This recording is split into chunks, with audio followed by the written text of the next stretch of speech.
ඓතිහාසික මහනුවර දළදා මාලිගාවේ බ්ලොග් එක තමයි අද දවසේ මේ විදිහට අරගෙන ඉන්නේ ඔයාලත් එක්ක.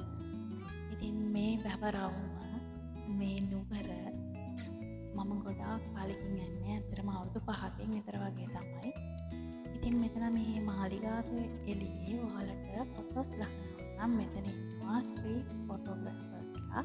ඔයාලට පුළුවන් එයාලගෙන් අඩු මුදලකට ඒ ෆොටෝස් ටික ගන්න. අද දවසේ මම මේ මහනුවර දළදා මාලිගාවට ආවේ මෙන්න මේ සැරේ O level කරන පුංචි ඇච්චෝ බැච්චෝ ටිකක් එක්ක තමයි. ඉතින් අපි ඇතුළට යන්න කලින් මෙතෙන්ට වෙලා චුට්ටක් වෙලා හිටියා. ඉතින් වැවරවුම කියලා කියන්නේ ඔයාට වගේම මටත් මහ ගොඩක් මතක පිරිච්ච තැනක් කියලා මම හිතනවා මහනුවර හසයට. ඉතින් අර ඈතින් තියෙන කොළ පාට කුටියට තමයි අපි යන්නේ අපේ බෑග්ස් ටික එහෙම තියන්න. ඉතින් මේ කට්ටිය ඉතින් දඟ කර එතෙන්ට යන ගමන් ඉන්නේ. දකුණු අත පැත්තේ තියෙනවා මල් කඩ. එතනින් පුළුවන් අරට මල්, පහන්, හඳුන් පුරු මොනවද අවශ්‍ය කරන පූජාවට අවශ්‍ය කරන සියලුම දේවල් ටික එතනින් ගන්න පුළුවන්. මේ ඉන්නේ රයිනයි සුකරයි වගේ. ඉතින් අපේ දෙන්නෙක් තමයි ඔය යන්නේ. පොඩි අයත් එක්ක දන්නවනේ මෙයාලවත් පරිස්සම් කරගෙන මේ දඟයොත් එක්ක මේ ව්ලොග් එක කරගත්තේ කොහොම අමාරුයි.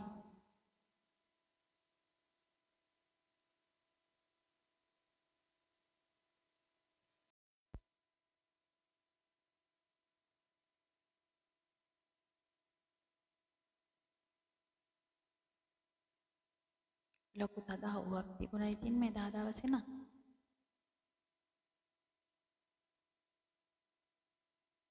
ඔයාලට පුළුවන් මෙතන ඔයාලගේ සෙරෙප්පු ගලවලා තියන්න ආරක්ෂිතව.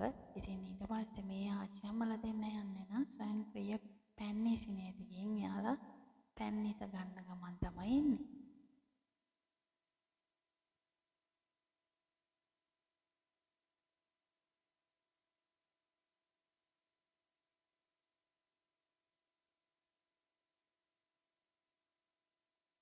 ඉතින් ඔන්න මමත් පැන් ටිකක් ඉහගත්තා. දැන් ඉතින් ඇතුළට යන්නේ අතන තියෙන්නේ පොඩි චෙක් පොයින්ට් එකක්. ඉතින් එතනින් ඔයාලට ඇතුළට යන්න වෙනවා.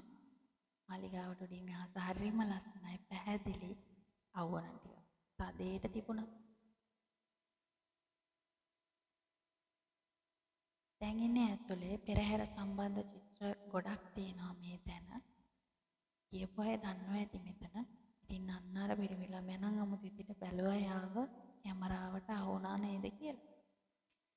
දැන් ඉතින් අපි මෙතනින් ඇතුල් වෙනවා. මෙතනත් ගොඩාක් ලස්සන චිත්‍ර ටිකක් තියෙනවා. වැඩේ කියන්නේ මෙතනින් එහාට ඇතුලේ කැමරා කරන්න බැරි නිසා මට සිද්ධ වෙනවා කැමරා කරන එක නතර කරන්න.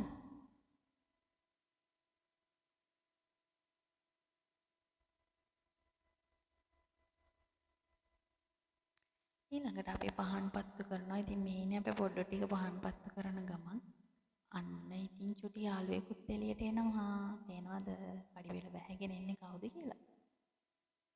ඉතින් මේ බ්ලොග් එකේ ගොඩක් දුරට තිබුණා. නමුත් අපිට අරගෙන එන්න තරම් පැහැදිලිව තිබුණේ නැති නිසා මිනි ව්ලොග් එකක් විදිහට තමයි මේක අරගෙන එන්නේ. ඉතින් ඔයාලටත් පුළුවන් රෝෂිත් එක්ක රවුන්ද යන්න ඊළඟට සූදානම් වෙලා ඉන්න. ඉතින් එහෙනම් අපේ channel එක subscribe කරන්නත් අමතක කරන්න එපා. like එකක් comment එකක් දාන්න කියලා මම හරිම ආදරෙන් ඔයගොල්ලන්ගෙන් ඉල්ලන්නේ.